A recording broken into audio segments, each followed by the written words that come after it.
Hey everybody, welcome to Commercial Construction Elevate the Industry podcast series. I'm your host, Dave Presida. I'm happy to be here and I want to thank you for joining us today. Today is going to be a solo effort by me and we're going to talk about getting out of one's comfort zone. I quote, "Getting out of your comfort zone is the first step to improving one's personal life and business future," end quote. Said a person I have a lot of respect for and I happen to agree with them. Do you? The definition of a comfort zone is a place where you feel comfortable, of course, and your abilities are not being tested, or it's a place you don't do anything new or different. I'm going to repeat that last piece. It's a place where you don't do anything new or different, a place where you feel comfortable, right? We've all gone through it. You know, it's easier to stay home than it is to go out and work out or meet somebody new or do something different. We know that, but is it the best thing for you? That's the question. Okay, let's break it down. Being comfortable is nice. Yeah, it is sometimes, but it's not a catalyst for change. And without change, there is no growth, right? I always like to say getting out of your comfort zone equals change, and change it always precedes growth. So if you're looking for personal growth or growth in your relationship with somebody or your children or even in business, right? You got to do things a little differently tomorrow than you did today. Become a little better at what you're doing. Get out of your comfort zone, okay? Understanding what a comfort zone is, whether you're a seasoned manager, whether you're new in business or even an owner, knowing what that comfort zone is can be the first step in overcoming the fear of getting out of it. Now, you know, the comfort zone is really, I mean, we can talk about that all day long, but really it's the fear that drives somebody to stay in it that has to be overcome, right? You can say get out of your comfort zone. Well, first of all, you got to know why you want to do it. Why are you willing to do things that you're not good at, that you're not comfortable with in order to overcome the fear of it? Why? I say this no matter what big decisions you're making, the why has to be stronger than the discomfort it's going to take to get through the things you got to get through. We say that in starting a new business and in every facet of business. You look at any successful person, and I don't mean success as somebody making a lot of money. Maybe that's one form of success, and that defines success to somebody. But when I interview folks for this podcast, I always ask them, how would you define success? And you hear everything from, I'm a better parent, I'm a better friend, I make more money, I got more time, whatever it is that turns you on, the why. You have to know why you want to do it. Now, if we get back to, why bother, right? You might say that. And if you're going to say that, this podcast is not for you. But if you think that you might want to hear more, then stick around. If you're in sales, maybe you're comfortable with your clients. Comfortable, there's that word again. But do you want to become more vocal and influence operations? Perhaps you do. Perhaps that's your why. If you're an engineer, man, you're smart. Everybody knows you're smart, but you're quiet. Is that going to hold you back if you're just listening? Or do you want to have input into decisions and help shape the company you're in? If you're a manager, you have a specific skill set that got you to where you are today. Is that enough? Is that where you want to stay? If it is, nothing wrong with it. Nothing wrong with it at all. But if you want to get better, how are you going to do it? Do you want to influence others in a bigger way? How are you going to overcome the things necessary to get there? If you're an owner, you're a great strategist. You put a lot of people in a good spot that work for you. You're good at finding talent to execute what you think needs to be done, but maybe you want to be a better speaker so you can inspire others in a group setting. Maybe that's something that you're not comfortable with. What is your why? Have you thought about it? Do you care enough to identify what that is? I've been around a long time. I say that with a smile. But what still excites me to this day is learning new things, getting better at the things that I undertake. I'm like addicted to the learning curve. And my wife will be the first one to tell you, I latch onto something and I just get good at it. In my case, it was business at first, then it was sports. It could be anything. But as long as I'm continuing to change and growing, I'm not shrinking. I'll continue to find new ways to stay excited about what I'm doing, and that will continue to help me grow. Now, let's say you've identified the why because you're still listening. If you're not listening, it doesn't matter, right? You've identified why you want to change. Now, how are you going to do it? So we already talked a little about understanding that it's fear that needs to be overcome. And usually it's the fear of failure. And then what is fear of failure? It could be many things, but it's something that everyone at some point is afraid of. Everybody. Okay? It's not that people aren't afraid to do new things. It's not that people aren't afraid to overcome fear. It's some people want to. Taking on something that doesn't work out. Does that bother you? Maybe it doesn't work out. Caring too much about what other people think, that holds you back. Fearing what a setback will do to your own psyche. The way I look at it, and if you look at any successful person, we talked about this already, they've gone through many failures. And failures they see as setbacks, as building blocks. Building blocks necessary to help them get where they want to go, whatever success means to them, whatever form that takes. My mother told me that every time you fall, you get closer to your target if you get up and keep moving. My mom told me that. Now, it could be said by a professor, a coach, anybody. It's true.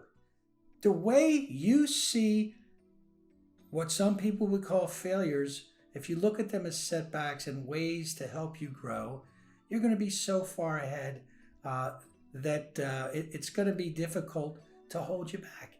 An example, if you're a young engineer, or let's say you're in sales, and you're thinking about, you go to the same meeting every week and the same guys are doing it and the girls are doing the talking, and you're not saying anything because you're concerned that maybe people won't like my ideas, or will it hurt my relationship with my boss?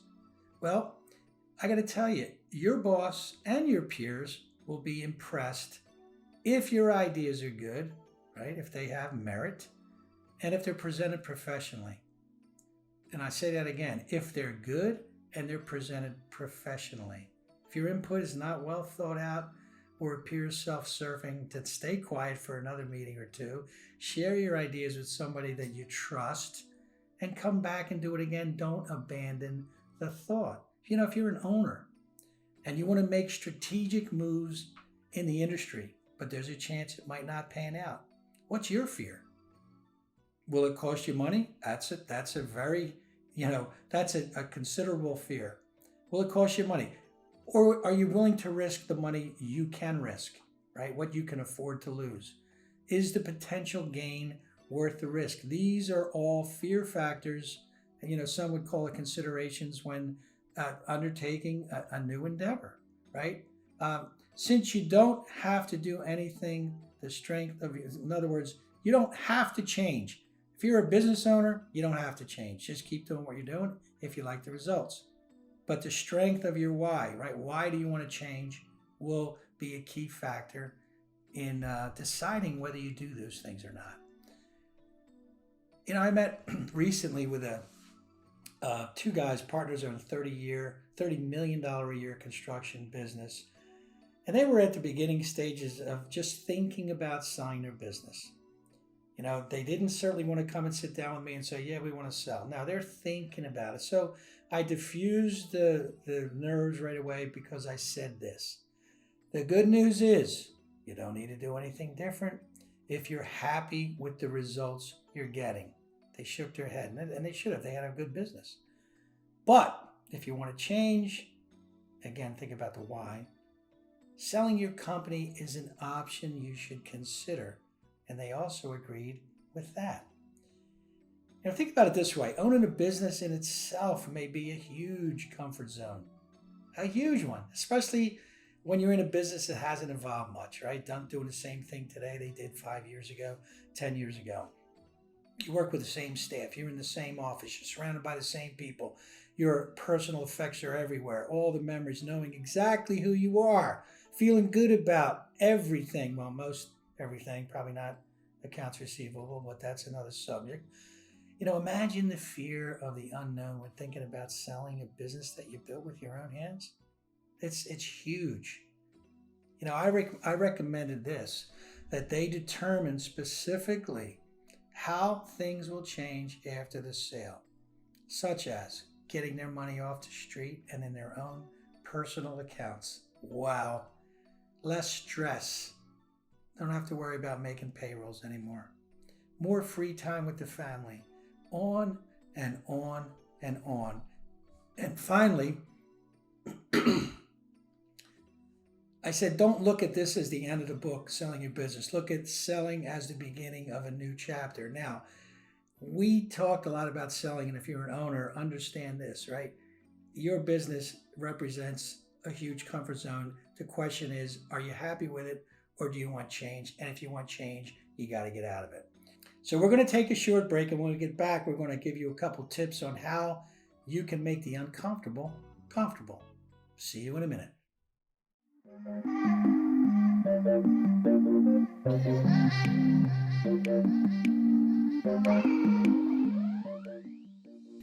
Hey everybody, I'm Dave Presida, president of Adequate Construction Services LLC, and I would love to talk to you business owners about your business. I bet you most of you that are listening have at least 75% of your personal equity tied up in the business. If you care about options on how to get that money out, that's what I want to talk to you about, because I've been through it. I was a business owner and I sold my business. Didn't even know there was a buyer, but there are plenty of them. There has never been a better time than now to sell your business. So maybe you haven't even thought about it. The last deal I did, I talked to him, I said, "Did you ever consider selling your business?" He goes, "Didn't know I could." Well, yes, you can. There's a lot of options. I would urge you to go to my website, adicorp.com, adicorp.com. My last name spelled backwards. And go to Season 1 Podcast, Episode 2, Sales and Acquisitions. It's going to answer a lot of questions you might have. Yes, we talk about how you value your company, but that's only one piece, right? We're talking about why you would sell, who would buy it, common concerns about you, your staff, your clients, your legacy, all important things to discuss. So go and listen to that podcast and then contact me. Either call me or leave a message on my contact page on the website, and I will get back to you, because as I said when I started, I look forward to talking to you about your business between now and then. Stay safe and stay tuned. Hey everybody, welcome back to Commercial Construction Elevate the Industry. Talking about getting out of your comfort zone, and I'm going to say it again. You have to know why you want to do it, because if you don't, you won't. It's that simple. Anyway, we talked about tips on what to do to make what's now uncomfortable become comfortable. It's called training. You train your mind and body, and it will do what you train it to do. Let's look at the Olympics. That's relevant today. Probably watch it later on this evening. The Olympics are full of people with great stories. They started as young kids and they had a dream, most of them. But they trained year after year after year because their why was so strong that they got to the apex of the sports world. You look at any truly great leader, a sports figure, an entertainer. Let's talk about Beyonce. Do you think Beyonce just became who she is and how good she is by just being pretty? No.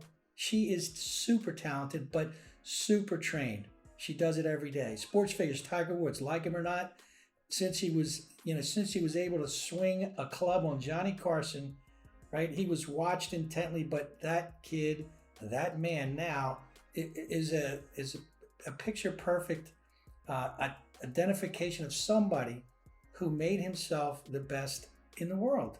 It's unbelievable, right? Entertainers, great leaders, Dr. Martin Luther King Jr. He was a once in a generation orator. But he didn't start that way, right? He started by having a dream. That's how he started. And he became who he was through the course of training his body and mind to do what he wanted it to do. He had a strong reason. Look at a great mom or dad. In all cases, they train themselves. I remember my wife and I, you have the first child, and we have 4, and they're all great. Our first child, you're in the hospital, there's nurses around, you got help everywhere, you don't have to worry about anything. Then you go home, and your mother-in-law's there, thank goodness, because she understands what you need to do. I didn't know. My wife didn't know, right? She knew a lot more than I did, and I didn't know anything. But then your mother-in-law leaves, and then it's just you and your wife looking at each other saying, can we do this?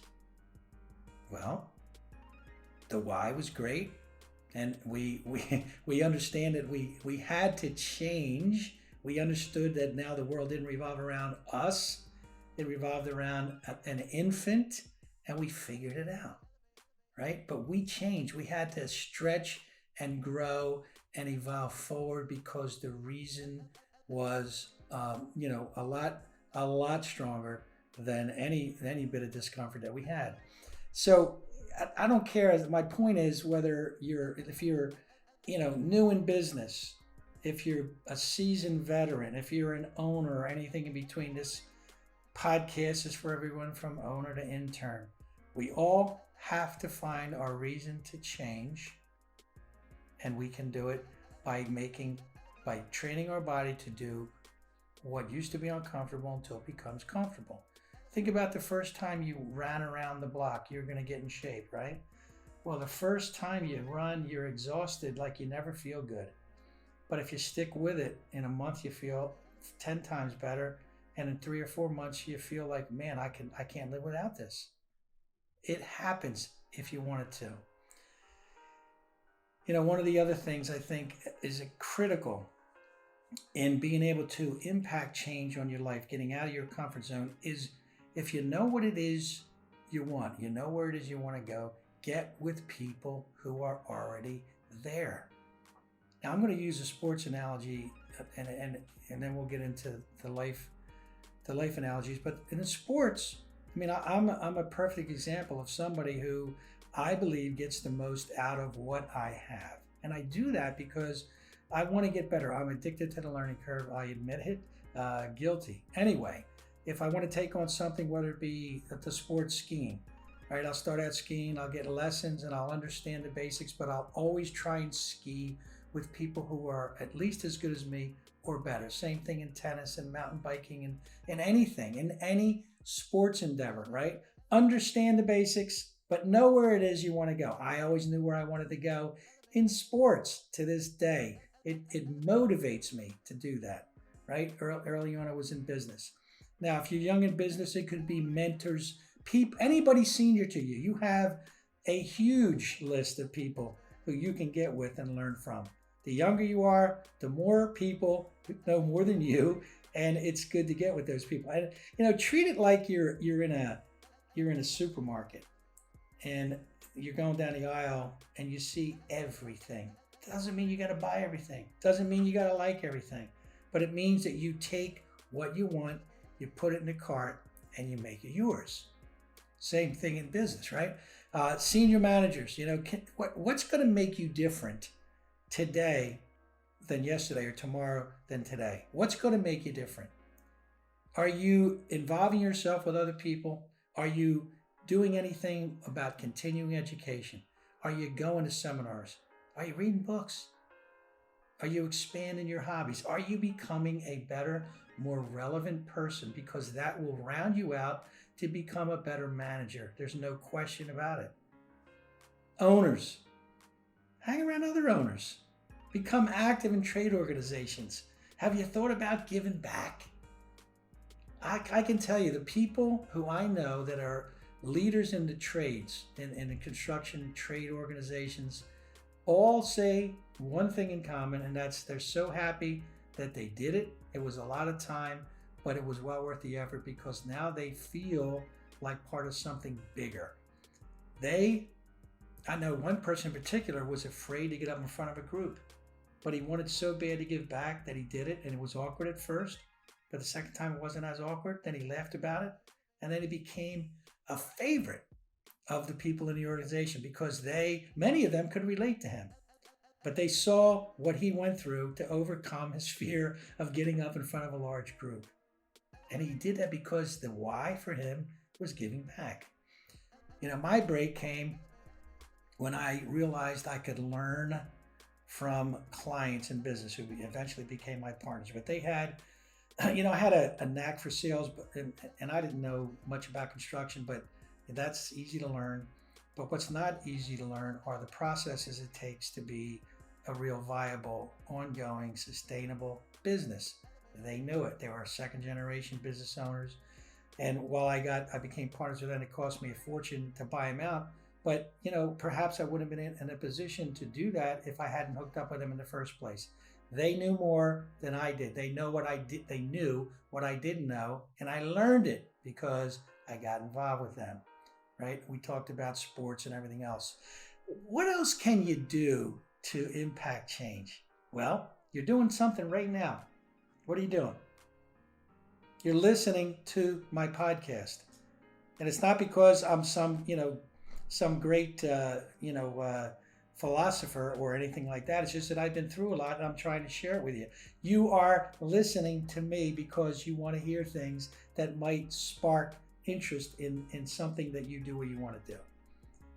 Right? You can listen to other podcasts that I did with business owners and learn about them as people. That's one of the reasons we have this podcast, right? You can learn how they became successful as defined by them. And remember, I ask everyone to define what success means to you. That's what I ask them. Our solo episodes I do relate to topics that can be embraced by everybody from owner to intern. It's continuing education for free. Now, I'm going to ask you a question, and you might not like this, but when is the last time that you read a self-help book? The last time you read a self-help book? Some of you maybe never. And I guess it's probably one of the simplest ways on your time to get close to an author who has the ability to lay out thoughts like you and I just can't. Right? Change, someone said, well, there's a cliche that change will consist of the people you meet and the books you read. And there's a lot of truth to that. I'm no expert, but I can tell you about the books and people that I met and how they've impacted me. And not always in a positive way, right? I mean, I've been involved with some people that I would never want to emulate, but I learned from every one of them. I learned what not to do often. If you listen to my first podcast, you're going to know more about my path, but I would recommend that you do this in closing. Drop me an email at adicorp.com. That's ADICORP.com. That's my last name spelled backwards. And let me know what type of change you want. There's a way you can get to me. You can get an email. It comes to me personally. Nobody else sees it. I'll make some recommendations accordingly, right? And again, you can take what we're saying here to heart. You can turn the podcast off, forget about it, but ask yourself the question when you get up in the morning, right? It's not how you're going to get through today that matters. It's what you're going to accomplish today. And can you accomplish that without change? Can you accomplish that by staying in your comfort zone? Can you be the person you want to be without change? If you can ask and answer that question successfully, or at least honestly, I should say, then you're way farther along right now than you were maybe 60 minutes ago. I would urge you to identify the things that you want to be, set goals, and all those things you hear every day. I'm going to set goals. Well, you know why people don't set goals? They don't set goals because they don't want to face the fact they might not reach them. That's no reason not to set a goal. Okay? Set the goal, accomplish things today, Be better tomorrow than you were today, and you will be happy. Anyway, I want to thank you for listening. I look forward to getting your feedback on my website. And until next week, stay safe and stay tuned. So follow me on Instagram and Twitter at Elevate Industry. Check out my YouTube channel at Commercial Construction, Elevate the Industry. Visit my website, adicorp.com, adicorp.com. Go to LinkedIn, search for David Procida, hit connect, and follow me. Please rate, review, and comment on this episode, and I look forward to seeing you next week.